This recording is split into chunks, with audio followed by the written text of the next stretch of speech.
genre.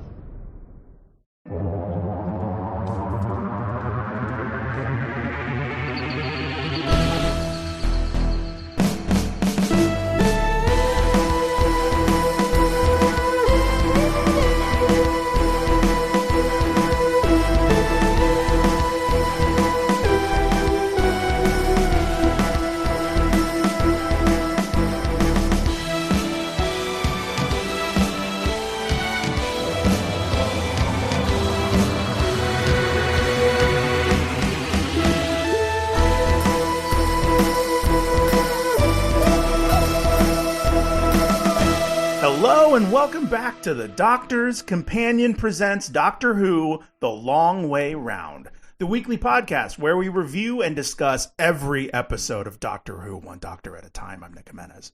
I'm Scott Corelli. And I'm Cass Fredrickson. Today on the show, we'll be discussing Planet of the Giants, the first Doctor's 10th story. Can you believe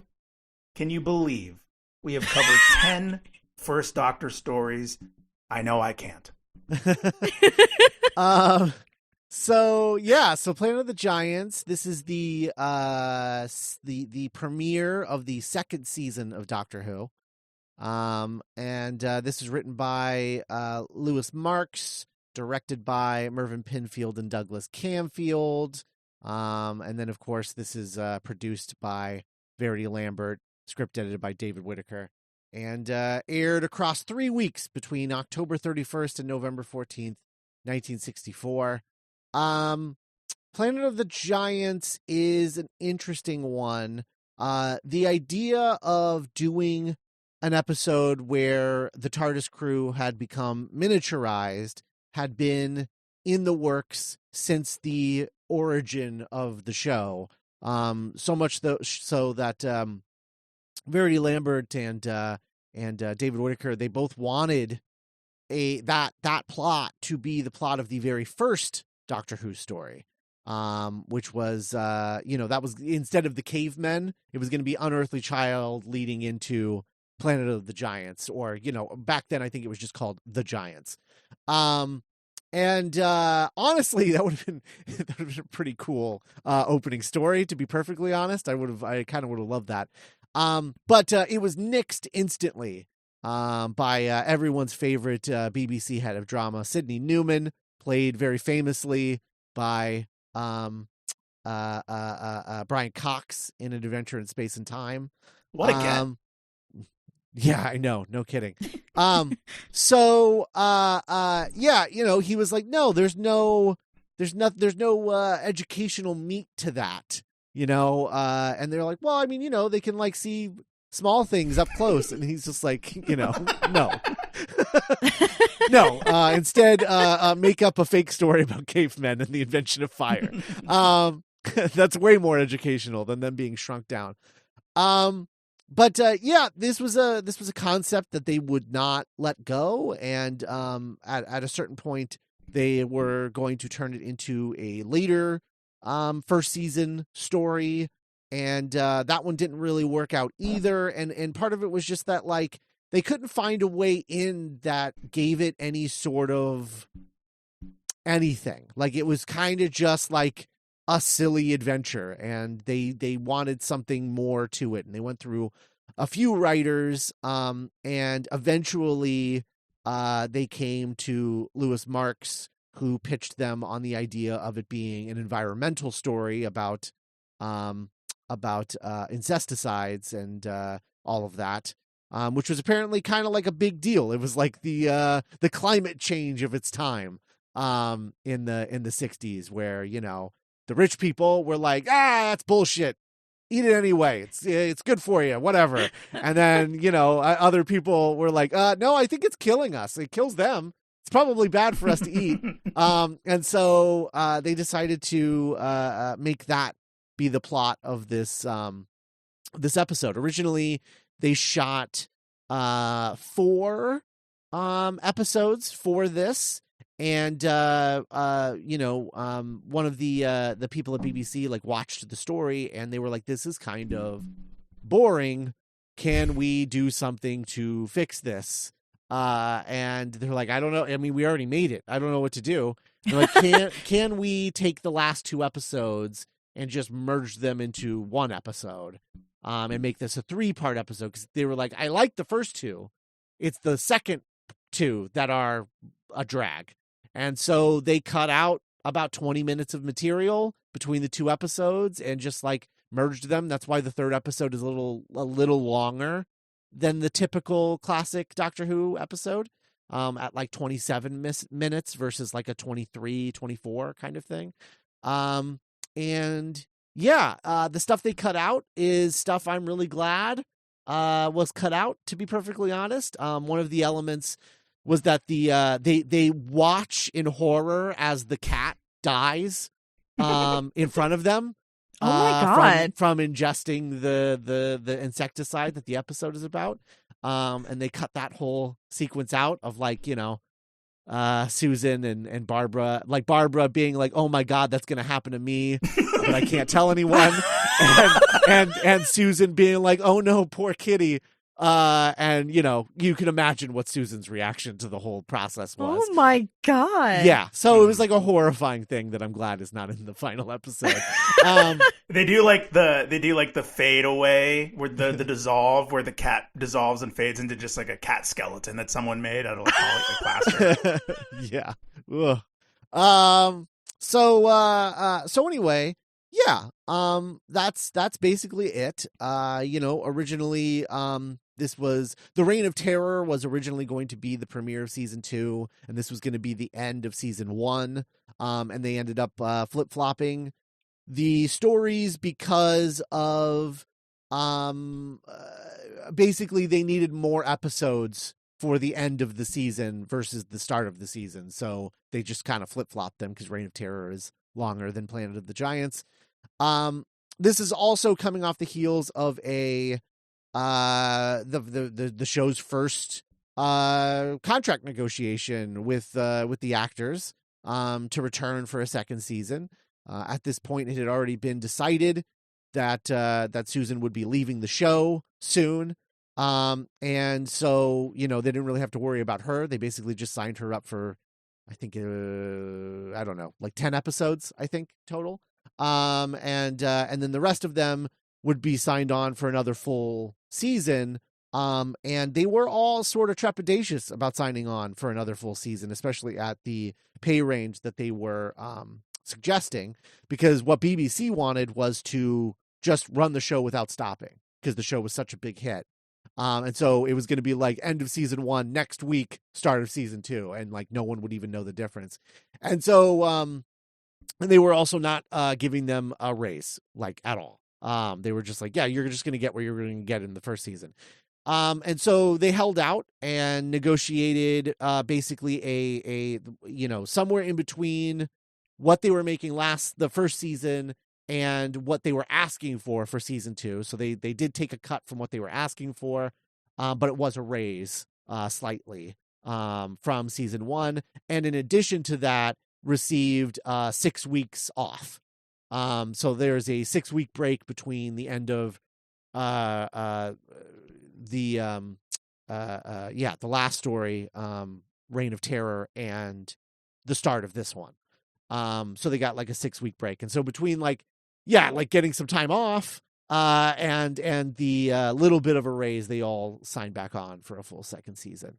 And for a time, they thought maybe they would go ahead and just replace everybody and just be like, yeah, no, they're playing the same characters and it's all brand new actors. But eventually cooler heads prevailed and they brought everyone back. That's fascinating. Yeah, I know, right? The what could have been. Yeah, exactly, because it kind of sets the precedent for the whole. I mean, the revolving door of the TARDIS is like such a bedrock part of the show. That being totally different is crazy to think about. Yeah, totally. So the and then in terms of the 4 to 3 episode thing, at first they were like, well, maybe we'll reshoot it. And we'll put it as the second story, and we'll start this season with the next story, which is Dalek Invasion of Earth. And But the problem was that because Susan leaves in Dalek Invasion of Earth, Right. she can't leave and then suddenly be back in the story again for this. So that's when they were like, can we just like smush these together? And they literally like the 20 minutes that they cut out of like the middle of the 2 episodes. So it was like they literally took the beginning of episode 3 and the end of episode 4 and just smushed them together because that was the cheapest possible way to edit the 2 episodes together. That's so funny. Because the editing was really expensive back then, and they'd already edited the episode, so they were like, "This is the simplest solution. Is we just."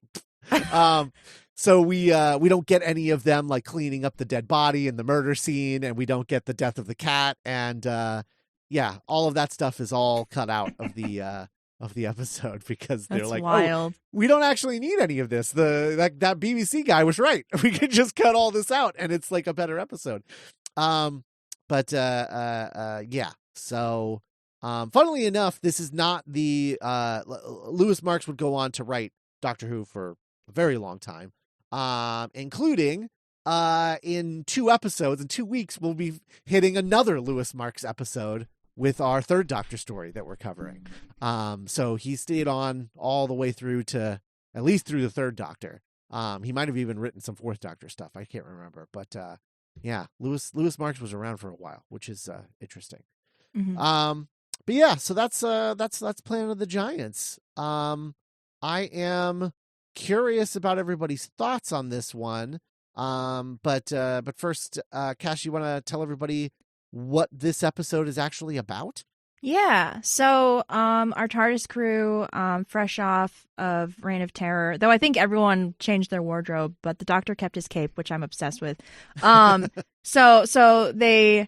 The TARDIS is flying through space and he goes to materialize it, but the doors open in the middle of that. And the Doctor is, freaked out by this, and he's like trying to look to see what's wrong. They can't really find anything wrong. They're like, okay, well, it's there's an atmosphere outside. It's fine. We can just go outside and see what happens. At this point, like the scanner explodes. So they go outside, they find these weird rocks and they explore a little bit. They find these giant bugs, and then they realize that they have been shrunk down to the size of an inch.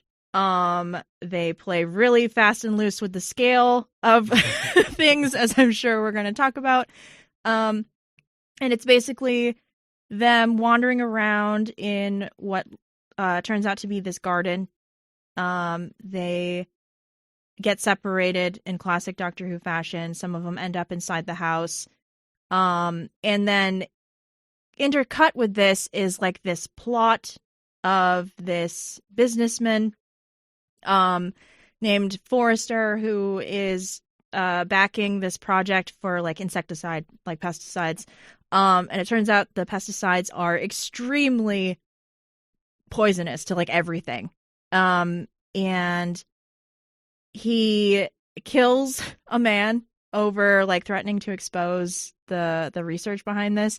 And he drags his scientist buddy Smithers, which I think Smithers to like help him cover up the evidence.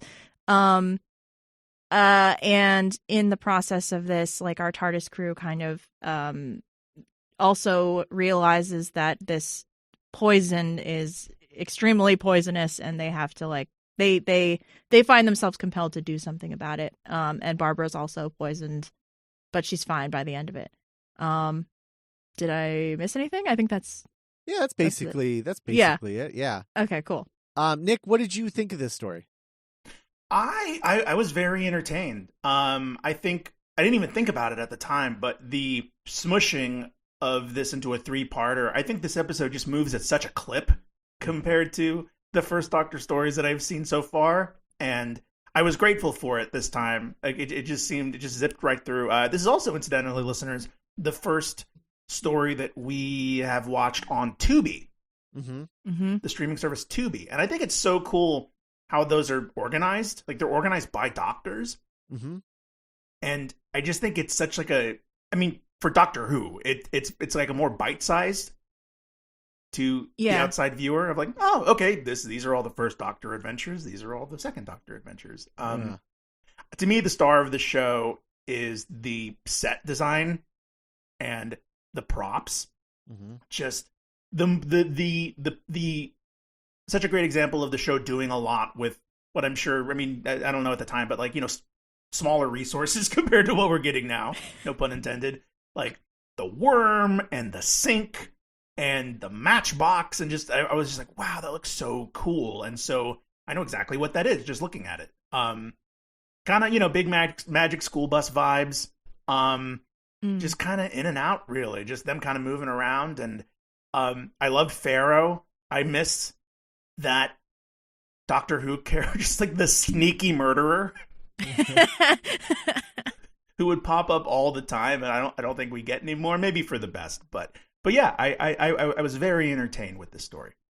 Yeah, I think the very, very first episode, an Unearthly Child, notwithstanding, I think this is my favorite episode, like my favorite story that we've covered for First Doctor so far on Long Way Around. I think this is so entertaining, and I do think the second season of Doctor Who is a vast improvement overall to the first season. I just think that they get a little more, I don't know, they take more chances, they do more interesting stuff. And it is paced a little bit better, I think, than the first season was. Because the first season was still like attempting to be educational. And I think with the second season, they're like, I mean, we can pretty much skate by and do whatever we want. Let's just make a science fiction show. And yeah, I just I love Planet of the Giants. I mean, it's going to be beat into the ground with the next story that we're going to cover. Dalek Invasion of Earth, which absolutely rules, owns bones. But for now, I think this is the best episode, the best story from the first Doctor that we've covered on Long Way Around so far. Cass, do you have similar feelings about Planet of the Giants? I used to. I don't think this held up for me on a rewatch. I like the gimmick of the first episode where they're still kind of figuring out what's going on. But I was kind of bored by this. I don't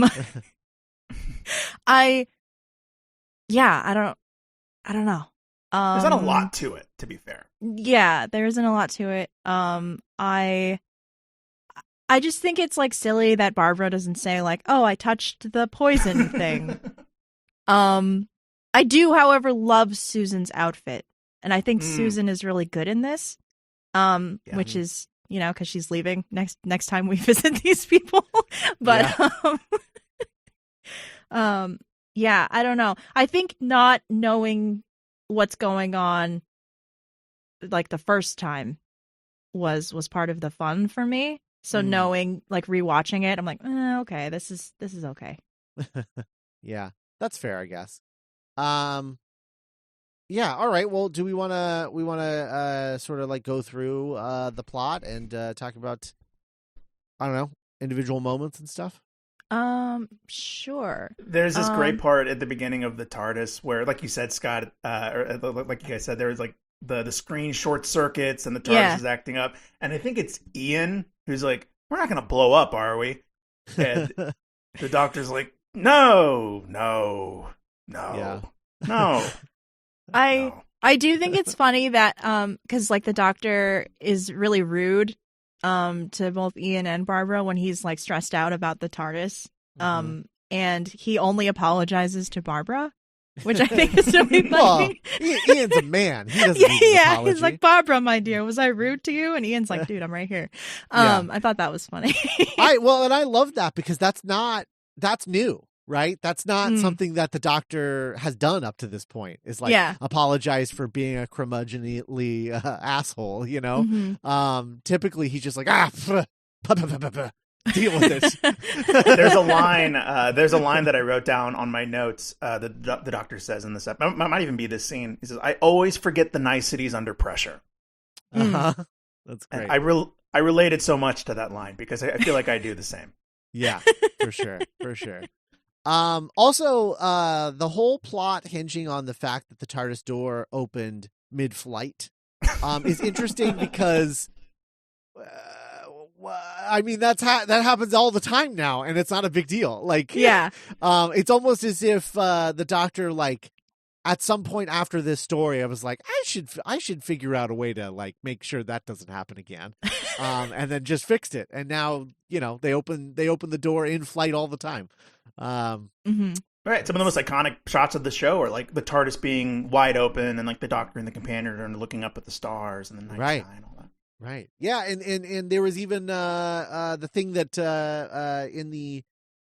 in the 14 specials and then again in 15 when we get there, Russell T Davies, like in the intro, originally wanted a part where while the TARDIS is like moving through the portal or whatever, the doors would open and then the Doctor and their companion would like stick their head out and look around and then come back in and shut it. And so like in the specials, it was going to be like 14 and Donna. And then like in the 15 era, it was going to be 15 and Ruby. And apparently he like, no one liked it but him. And then he showed it to Moffat and Moffat was like, Russell, no, cut this. It's terrible. And Russell was like, well, all right, I'm not going to argue with Stephen Moffat. So he cut it. But that's the thing. It's like, it's so much not a thing that he was going to build it into the intro to every episode, which is really funny. Also, when that view screen explodes, the logic that the Doctor uses is really funny, where he's like, it's as if something was too big for its frame. Oh, yeah, the picture being too big. Yeah, and I was like, what? That's how like TV works. It's like the X-ray of the Grinch's heart, where it like, bing, bing, like breaks. Yeah. Also, so then when they land and they start like walking out and they're like, wow, this is all weird. And they like examine like the rocks and stuff. And they're like, look, it's one kind here. And then it's another kind down here. It's very strange. And then they're like, we should split up. And Barbara and the Doctor are going to the left and Susan and Ian are going to the right. And they're like, yeah, we'll split up. And if anything happens, we'll call out to each other. Okay. And everyone's like, yeah, agreed. And then the camera doesn't cut. And they split off, and the camera follows Barbara and the Doctor. Literally, they walk 3 steps. Barbara sees a giant earthworm and is like, oh, we should call for help. We should let them know. And I'm like, it's been 30 seconds. Like, you have taken 2 steps to the left. And it's like big, like, I don't know, the Rainforest Cafe vibes, like yes, absolutely, because they think the earthworm is a snake at first for a couple minutes, right, because it's so big. Yeah. Originally, so Mervyn Pinfield directs the first in the original set of episodes. He directed the first 3. And then Douglas Camfield directed the 4th episode. And then when they merged 3 and 4, Douglas Camfield is the only one who gets credit on the 3rd episode. But so it's interesting because the difference between their directing styles, Pinfield does this thing where the characters can't see anything that the camera can't see. And so, like, you have the earthworm thing, right? Like, just 2 steps to the left. But as soon as the camera sees the earthworm, Barbara freaks. Right. And then later, like, a few minutes later, Susan sees, like, an egg, and she, like, picks it up, and she's like, oh, what do you think this is? And he's like, I don't know. And then, like, she walks a step, and the camera follows, and she's like, wow, look at all of these eggs. And, like, suddenly there's, like, a whole nest of eggs. And I'm like, that was in front of you before the camera saw it. But because the camera didn't see it, he wouldn't let Susan react to it. And so it's just very silly. But total interesting directorial choice. I don't know. Can I ask a dumb question just to get it? Because I think I was never clear on this. Did they travel to another planet that was exactly like Earth, but the size proportions were different, or did they just shrink? And this was on Earth. This is Earth, and they just shrunk. Okay. Yeah, because they opened the door in flight. Somehow that made them shrink. Got it. No one knows why. It's a mystery to even the Doctor.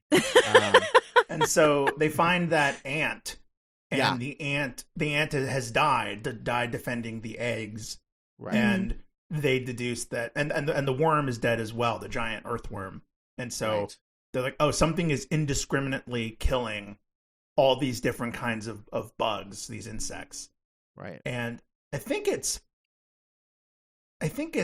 Barbara and the doctor who find. Do they find the cat before they find Smithers? Before they see Smithers, or not Smithers, the guy that gets killed. No, the cat is in episode 2. Yes. Oh, the greatest cliffhanger I've ever. Yeah, no. Yeah. So the cat is like it's the cliffhanger of part 1 into part 2 is the cat. Mm-hmm. So the scientist guy is like, hey, Mr. Farrow, I know we've been like really excited about these insecticides, but like this is bad. This is really Farrow bad. Farrow is the guy checking one on the insecticide. gets Forrester murdered. is the business guy. It's really annoying that their names are so similar. That's a big mistake. It's like how Cass always gives us shit for naming so many people with so a G. many G names. God, so many G names in Geek by Night. But it's Farrow and Forrester, and Farrow's the good guy who gets killed. Mm-hmm. And Forrester's the mean businessman with the gun. So there's a gunshot. It sounds like cannon fire. Right. And the Smithers, the scientist, comes in and goes, "Oh man, why did you do this?" And the bad guy is like, "Oh, got to do what you got to do. Got to do what you got to do." Put a lot of money into this. what's the cliffhanger for episode 1? The cat. The cat. The cat. Okay, cool. Yeah, it's great. I mean, my old long way round rule of anytime there's any kind of a different cliffhanger, I'm about it. Yeah. Cool. This could only have happened in this story. Yeah. I like that the doctor's solution to it is like, don't look in its eyes. And then the cat just like wanders away. Right. After Don't none of move. them look. And I'm like, no cat would do that. Like, that's not a thing. I love that they don't even they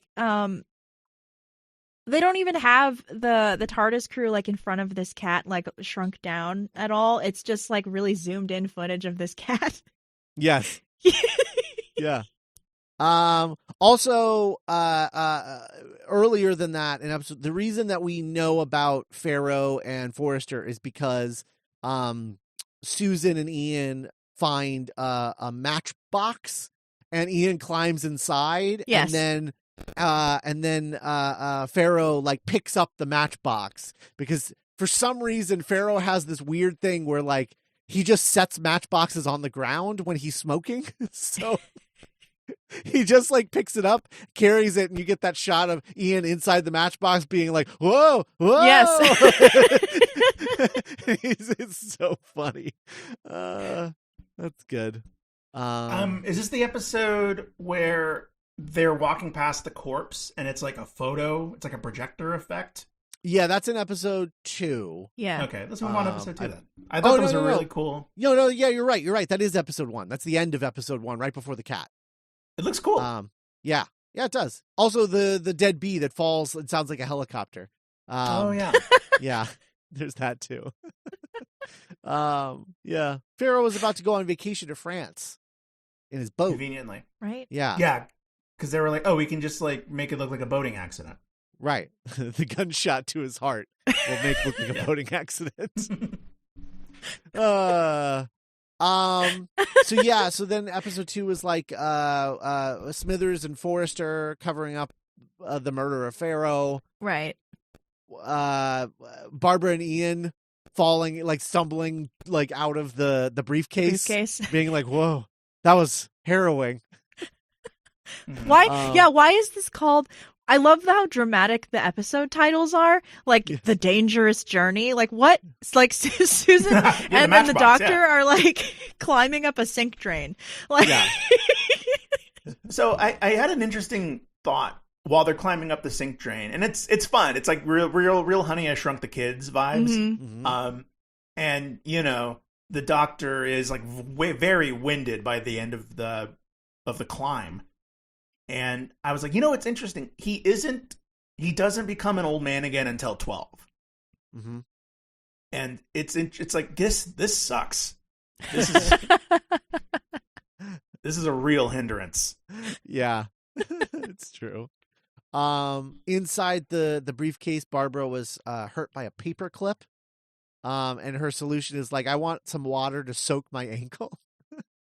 Mm-hmm. I just like, that doesn't seem like a priority to me. I don't know. Man, paperclip. Do you think, like, I could understand, I think you could get, like, impaled by a paperclip, certainly at that small of a size. Yeah. But I don't feel like getting hit by a paperclip would, like, bruise you. I don't know. The scale drives me insane on this. Yeah. Like, because the ants are as big as they are, almost. Right. And like, ants, I don't know. They're not that big. They're not an inch long, you know? Right. They find a fly in this episode as well. Yeah. That's right. Housefly. They find those wheat seeds, Mhm. and Ian is like off in his own little world, and it's just like really like like thinking all of this through and being like, why would there be seeds? And he's just sort of talking out loud to himself and completely ignoring the fact that Barbara's like, what kind of seeds is it? Oh, you're right, it is a wheat seed. And like picking them up and touching. She's like, oh, there's stuff all over my hands. Do you have a handkerchief? And he's like, yeah, sure, here. Anyway, what I was saying, it just like completely like has no, like, has not been listening to a thing that she said, has not been paying attention to anything. Mm-hmm. So that like later when she realizes that she touched the insecticide and now she's poisoned, she can still hide it from everyone, despite the fact that he was like literally standing right next to her when this happened. I don't know why she isn't like, hey, Ian, I touched one of these things. Especially when he talks about it. He's just like, oh, yeah, there's probably like an insecticide like that bug like died immediately upon touching it. We shouldn't touch it. I don't know why she isn't just like, oops. Like, you know, like. Right. Yeah, I feel like, I mean, part of me gets it because part of me is like, I don't know. It was stupid for her to just pick it up like that. And maybe she's just like, I don't want him to know how stupid I am that I just did that. I don't want the guy that I like to know that I'm stupid. Yeah. I feel like that's part of it. Because also, like, he teaches science, right? Yeah. And she teaches English or history? History, right. So I think she just is like, I don't know if I want to tell my science teacher crush that I did something really stupid. I didn't follow the scientific method when we came across these seeds. It's a real Prometheus move, if you will. Yeah. Remember when everyone was going buck wild over that movie for a few months about how dumb the scientists were? The first movie to ever have dumb scientists. Not many people know that. Prometheus. Yeah. It's never happened before or since. Not a single time. And it didn't happen here either because Barbara's not a scientist. Boom. How could she possibly know? It is really interesting to see them kind of phase out of this being like an educational show because like the pieces are all there. And I'm almost certain I've said this before, but like Susan is like a character from a children's show, like, you know, the big comfy couch and all that stuff. So seeing them just on this like madcap adventure is interesting. Absolutely. Nick, speaking of the cool like set design and art direction and stuff, I love all of the stuff that they have to interact with. Like for example, when Ian is like opening the briefcase, so you got the giant latch and he's got to like push the latch open and everything. I just think that that's really cool. I don't know. I really like that. Is episode 3 the matchbook? The matchbox where they have to... Yeah. That's insane. Yeah. Like it's in I don't know if like that the upper body strength that would take comparatively. Uh-huh. I don't know. When he was just able to do it on like the second try, I was like, that's pretty nuts. Yeah. He had to have Susan's help though. That's true. That'd be really funny. That'd be a fun minor detail if Susan has like the strength of 3 adult men, but it's never remarked upon. Yeah. Also, so while all of this is happening, this is where Forrester and Farrow are like cleaning up the dead body, and hiding the evidence and whatnot. And Susan and the doctor have climbed up into the sink, and now they're using the sink to amplify their voice. And there's this great moment where like they're shouting and Barbara and Ian can hear them because it's being amplified. Mhm. And then Susan is like, turns to the doctor and she's like, wait, if this is amplifying our voice, does that mean that the normal sized people will be able to hear us? And he's like, no, our voices would be far too high for them to hear us. They can't hear us. Well, maybe a dog could, but that's it. And I was like, wow, I don't know if that's how that would work or not, but it's so like, stop thinking about that, which is really funny. But yeah, Smithers and Forrester, they come in to use the sink to wash the blood off their hands for the murder that they just did and covered up. And I never seen anyone wash their hands in this fashion, which is that they plug the sink, Yes. fill it with water, wash their hands in the dirty sink, water. in the dirty water, and then drain the sink. That's how they wash their hands. Has anyone seen anyone wash their hands like this? Lady Macbeth. I don't know. Like, yeah, it's and then I love a late in the story character addition. We get it's comical how little the trio or the quad the team TARDIS have to do with solving the murder. Yeah. Like, it is entirely the work of this operator and Copper. Right. They're like, he's pretend. That's the same man's voice. I'm sure of it. Yeah. Because Forrester's calling to impersonate Pharaoh to give a false report about like, all good, best thing I've ever seen. A pluses all around. This stuff is amazing. This insecticide. Good. yeah, he doesn't even change his voice. He just puts like a handkerchief over the phone. Yeah. To like muffle it, kind of. Yeah. And Smithers is like, you don't sound anything like Pharaoh. And he's like, forget that. I'll worry about that, you piece of shit. Okay. I have no problem. I have no problem with this guy's performance or his character, but just almost like peer review, I guess. Yeah. This is a horrible villain. Like, he shoots the guy in the heart, right? Yeah. And then he tries to lie to Smithers in episode 1, and he's like, yeah, he was struggling, and then I had to shoot him. He got shot through the heart, idiot. And I go, okay. And then, yeah, like you said, he doesn't even try to muffle his voice or do. He's like, yeah, like evil at an 8, but intelligence is like at a 2. Yeah, it's true. Really effort. It's very true. Oh man, there's this great scene in episode 3. The cliffhanger to episode 2, by the way, for those listening, is the Smithers and Forrester washing their hands in the sink, because that's where Susan and the doctor are, and so like when they drain the water, it's gonna come rushing down the drain pipe and presumably like wash them out and drown them and kill them. But luckily, the solution is that they're safe and sound in an overflow pipe, and so they just watch the water drain in front of them, and that's how they get away with that. What did you think of that cliffhanger, Nick? That's not a cliffhanger you've ever seen before, right? That's true. That's true. You got to give it to the cliffhangers in this story. You really do. No, for sure. I'm surprised this hasn't happened again. Like, can either of you think of another kind of, because there's, especially in New Who, sometimes they kind of like, ooh, this is like an echo of this classic episode. But have they ever shrunk again? Yeah. So there's Into the Dalek. That's right. The 12th Doctor episode. Then there's also the other 12th Doctor episode where the TARDIS keeps materializing in weird sizes. And then like they open the little hole, and then he's like his eye is like poking through it because he can't get out of the TARDIS. Yeah. Yeah. Okay. So there's this really funny scene where they come across a notepad with like the formula of the insecticide. Yeah. Which is called DN6.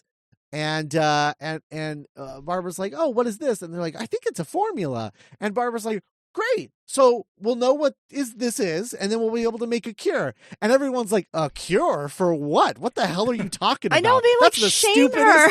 That's the stupidest goddamn idea I've ever heard. And everyone is like, yeah, Barbara, that's pretty dumb. What a waste of time that would be. And Barbara's like, oh, okay, cool. Oh my She's God. still not telling people she's sick. Yeah, she doesn't, like, nobody figures it out until she passes out in, like, episode 3. And they're like, oh, Barbara, did you do the thing that we said not to? And she's like, yeah, I sure did. But, like, she should have been like, but in my defense, I did it before anyone told me not to do it. I know. Look, from the outside, from their culture and their cinema and their stories, I think one of the tenets of UK culture is you do not make a fuss. Right. That's true. That's true. Look at Sean's mom in Shaun of the Dead. That's what I was thinking about the whole time. Oh, good. Yeah. Yeah. She like hides the fact that she was bit by a zombie. Yeah. Yeah. English culture. You They don't talk about their feelings. No, they don't. No. So, all right. Oh, and I love the bit where the doctor suggests that because they can't they're like, oh, maybe we can take this pad and like set it up like a billboard so we can read it. Because it's hard to like take in all at once because it's big and it's on the ground. And they're like, well, it's too heavy. We can't possibly do that. And so then he's like, I'll tell you what we got to do. We need to like draw a map. We need to map it out. And I was like, that's such an interesting way to like solve that problem of just like, yeah, we're just going to take it a little bit at a time and I'm going to recreate it on this pad that I have that's us sized.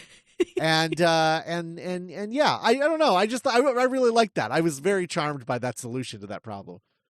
Yeah, it's very nerdy. Yes. Which is good. Yeah. There's this meme going around on Twitter in the wake of the giggle where it's 15, that the scene where 15 is just counting off all the crazy stuff that's happened to them. And it's like, like the gods of Ragnarok, Trenzlor, we never stop for a second. And then like the meme is like, what's the most obscure thing he could have like rattled off? And yeah, if there had been a moment like Barbara got poisoned by pesticide. You had to crawl up a sink. This is truly just like a normal day in the doctor's life. This is barely an adventure. Yeah. Love when they try to use the phone. I guess that helped the overall cause, right? Fair. Like getting it off of the hook, which notified the operator. Yeah.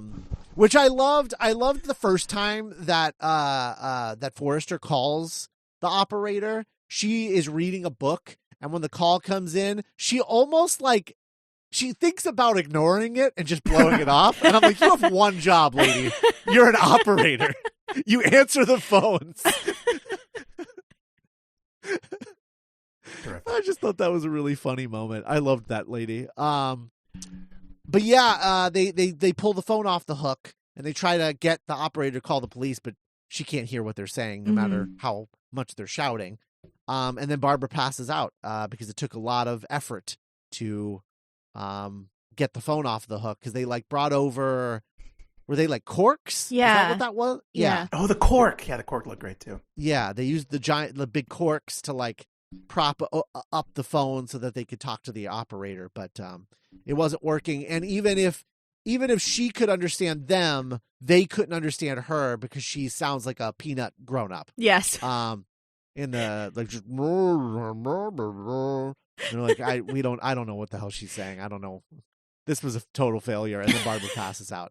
And then like wakes up like instantly. I don't know. She passes out and it's like, oh no, is she dead? No, she's fine.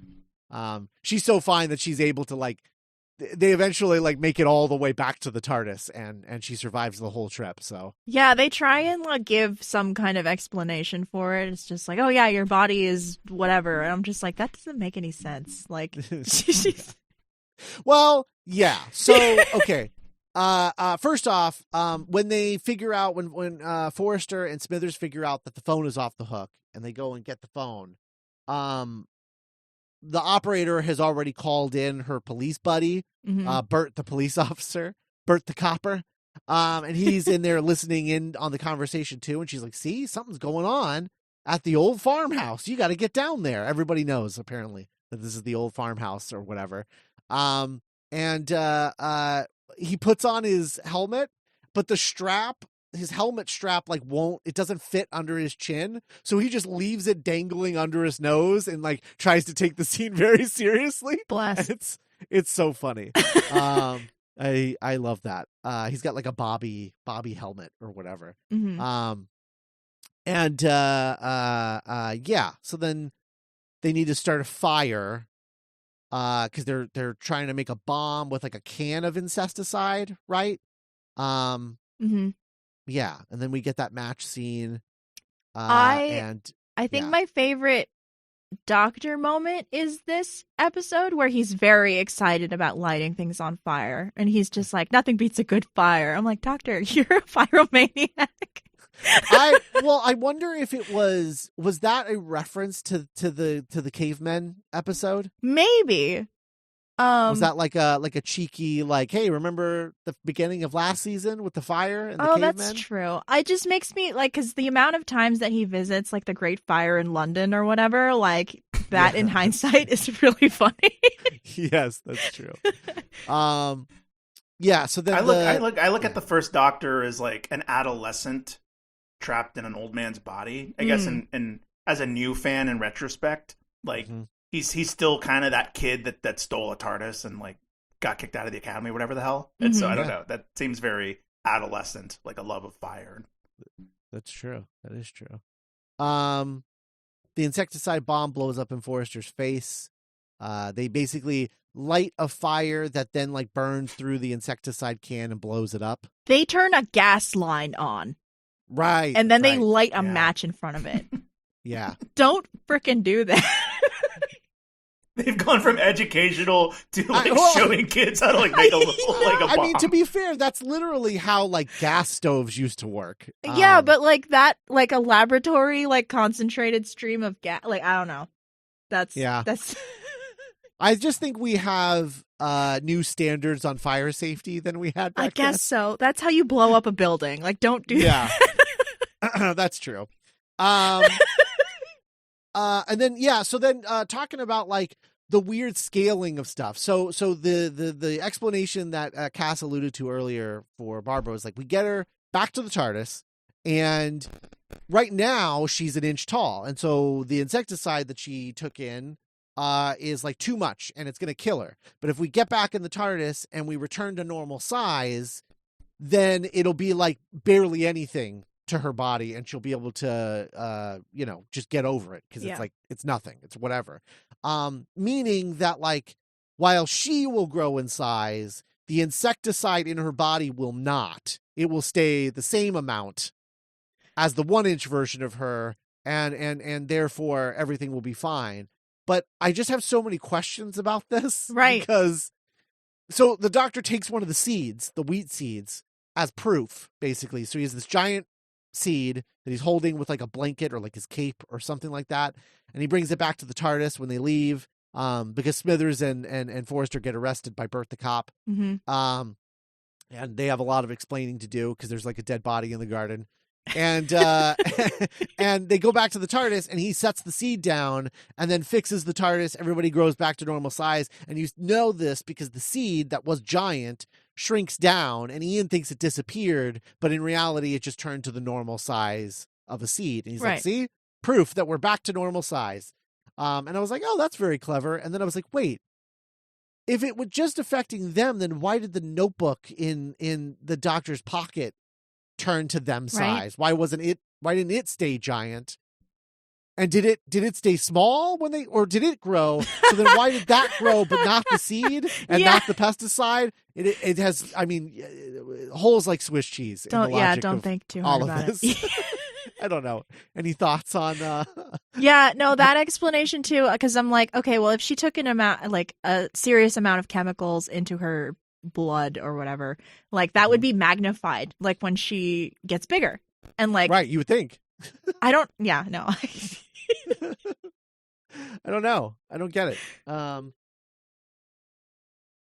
it was just like a weird thing where it was like everything just went back to the size it's supposed to be.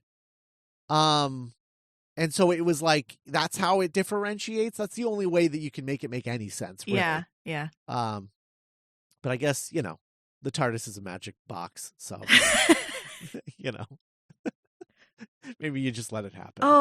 There's that line that Ian says when Susan's trying to convince him in episode 1 that they shrank, and he's like, "That's impossible." And I was like, "Ian, my guy, you live in a time machine. Like, what?" I feel like that's his reaction to everything they ever do on the show, is like, he's the guy that's like, "No, that's impossible." It's like, my guy. He's like Scully, 6 seasons into the X-Files, and you're like, no, you can't be a skeptic anymore. Mm-hmm. It's gone beyond that, lady. You've seen too much. Anyway, Nick, closing thoughts on Planet of the Giants? It was. I think this is definitely the first episode of this era we've seen since The Power of the Doctor. So I had this warm thought of being like, oh, it's cool knowing that Ian's still kicking around in the universe and that TARDIS support group.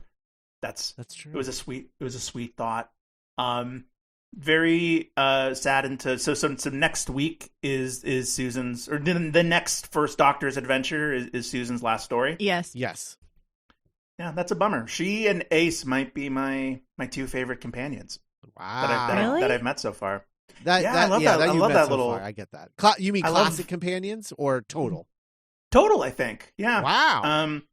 I like the weirdos. I like the little weirdos. I just like she's. That's fair. Maybe because it's around the holidays, but she's very Buddy the Elf. That's true. Like there's a bit at the end of Elf where he's married and a father, and you're like, oh, is he gonna like? No, he's exactly the same. He's still gonna sit on his Bob Newhart's lap. And but good. Kind of an open and shut.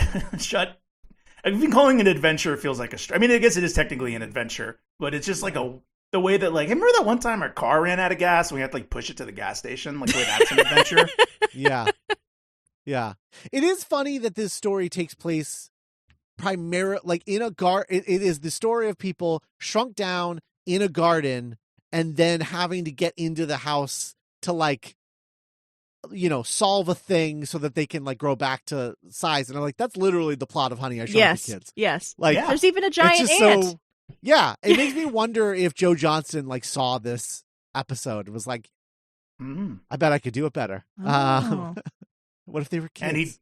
And he did. And he did. He certainly did.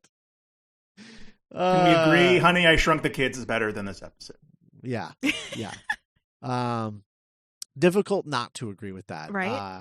As much as I still really do like this episode. I think it's so funny that while they're having this shrunk down Honey, I Shrunk the Kids adventure, there's literally a murder and a cover up. Like there's some dark shit happening.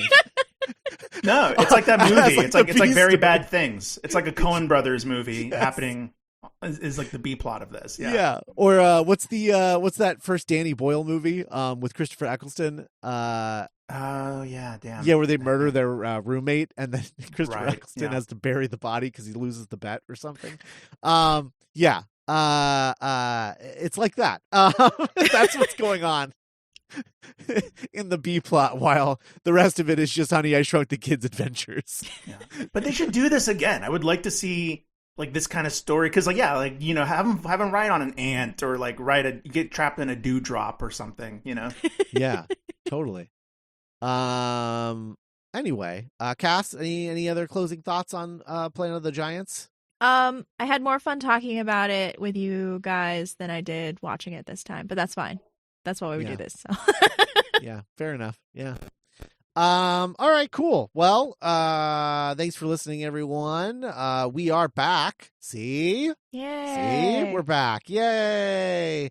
Hope you guys didn't miss the separate pre-written recaps that we used to do.